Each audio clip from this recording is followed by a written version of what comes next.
Well, Monica, welcome. Thank you, Will, for having me with you. It's great to have you here. So let me start with a general question. So, Monica, you look at across a huge range of companies across all of the European countries in your role. What are the challenges that they're facing? The sheer number of regulations that are coming out, Right. the data that they have to gather and how to organize themselves, as well as get the attention of management, frankly, Right. and preparing them for what is going to come. Yep. And that point about management is interesting because we actually, we're here in Rome at our Global Tax Symposium, and we've just been engaged in a conversation with clients about how do you get management's attention for any number of these things, because it seems like you're always going to ask for more.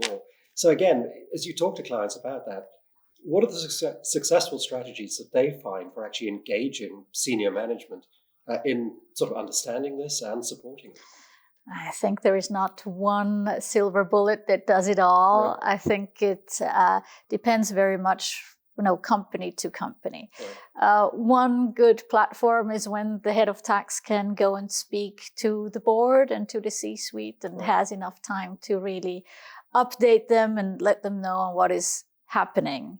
Overall, again, not in a way to make them afraid, but in a way to create awareness. Right. Yeah, I always remember when I was in a business, the thing that we were told was most important was just make sure there are no surprises. No surprises. Right. Let us know what's coming. Absolutely. So let's you talk about this slew of regulations which are coming out. Obviously, the most important amongst those is Pillar 2, which is currently being legislated across the EU and in other European countries as well, obviously including Switzerland. So tell us a little bit about what you're seeing about how clients in Europe are reacting to Pillar 2 and preparing for it. Are they preparing for it? Are some still denying that it's going to happen? What's going on there?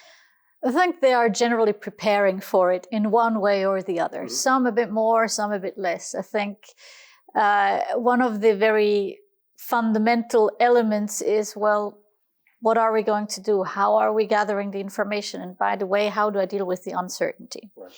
Right. So first, the rules and the way how the regulations were working was, okay, you need to take a global view. Then we had additional administrative guidance, and now you're saying, is it really a global view? Do I need to look rather in the countries for QDMTT? And will there be a reference to local accounting standards or not? So all these types of things give a lot of stress and upheaval, I would say, into the tax department, but also into, okay, so what am I going to do? Yes. So a lot of companies have now changed tack and are looking at, okay, I might try to deal with this locally rather than globally. But obviously, it needs to be both. Right, good. Yeah, so there's a lot of preparation which needs to be done. But as you said, there's also a whole series of other regulations coming out of the EU and elsewhere. One that we've talked about before, but I think people would be interested to hear about, is the Foreign Subsidies Regulation, or FSR. So talk to us a little about that. I mean, basically, in a sentence or two, what is it? And then again, how people are preparing for it. It's another data challenge, but it's a different data challenge. Absolutely. Yeah, so FSR is basically the extension of the European state aid rules to the rest of the world. Mm-hmm. And its origin is really trying to avoid that companies who have benefited from state aid do have a better position in terms of M&A transactions mainly, so buying up basically European groups. How are companies preparing for it? Ooh, that's a difficult one. All right. I think the first question is already whose responsibility is it? And it is not clear cut.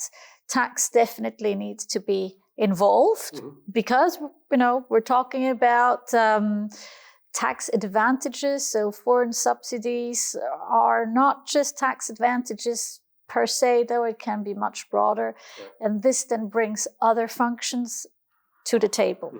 I've had some clients where the legal department is taking care of that. And, that's absolutely fine as long as the various teams work together. Yeah, good. Yeah. So let's talk about one last area, which is sustainability or ESG. And obviously there are other European regulations out there. There's the Corporate Sustainability Reporting Directive, CSRD.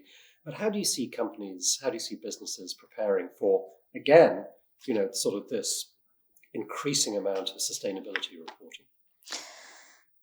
That again is I need to get through the 7 stages of grief, basically, right? Saying, oh, again, another rule, more reporting, more investments, more costs, and oh, by the way, what does this mean? Right. And I think this is where you have some convergence between the various regulations that are coming in, because you're saying, okay, how do I gather the data? And if I have to gather this data, can I need it for any of the other reportings as well? And I think this is an important element in the process. So for the time being, more focus on the process than on the substance. Right. Boy, there's a lot going on. Well, Monica, thank you so much for joining us. As there is a lot going on, we'll look forward to getting you back. But again, thank you for being here. Thank you, Will, for having me.